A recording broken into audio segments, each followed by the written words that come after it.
Advent, Day 10. Waiting on God's forgiveness.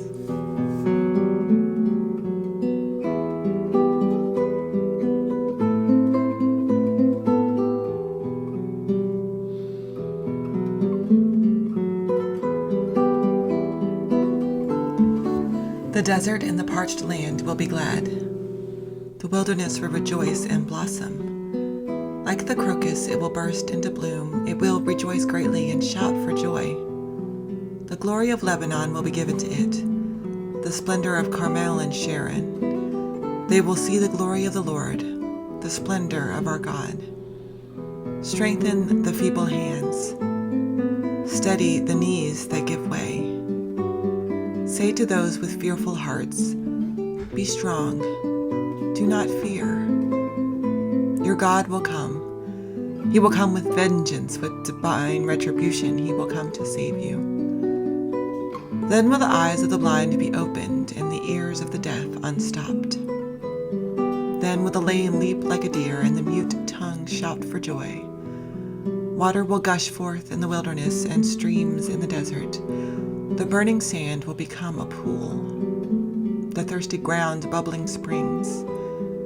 In the haunts where jackals once lay, grass and reeds and papyrus will grow. And a highway will be there. It will be called the Way of Holiness. It will be for those who walk on the way.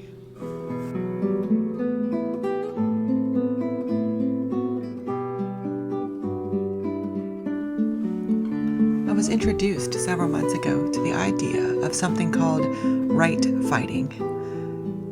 Right fighting is the idea that sometimes in conversations, in arguments, in discussions, we're more concerned about being proved right than about actually having a discussion. It's the idea that we will continue to fight, continue to argue, continue to yell and pound our fist on the table, right up until the moment when whoever we're with agrees that we were right all along.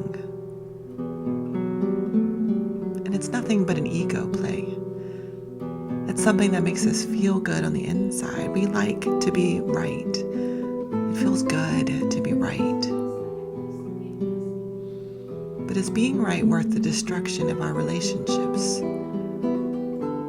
Is being right worth the isolation that comes from the inability to give other people space? Space, sometimes, to be wrong. There are times in our lives where people are angry or upset with us, and we don't always have a clear reason why. Sometimes we know exactly what we did. We know the root of the problem.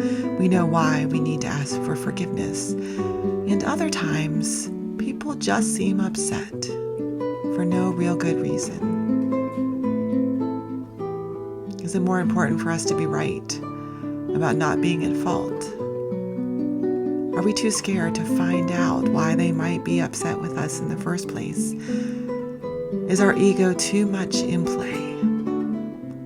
Or do we want to walk in the way of righteousness, the one that asks us to put ourselves aside long enough to hear, to take the step of reconciliation, to find out the why? Even if the why is a really, really silly reason, at least to you. It's a time for us to be courageous and to ask for forgiveness. Close your eyes.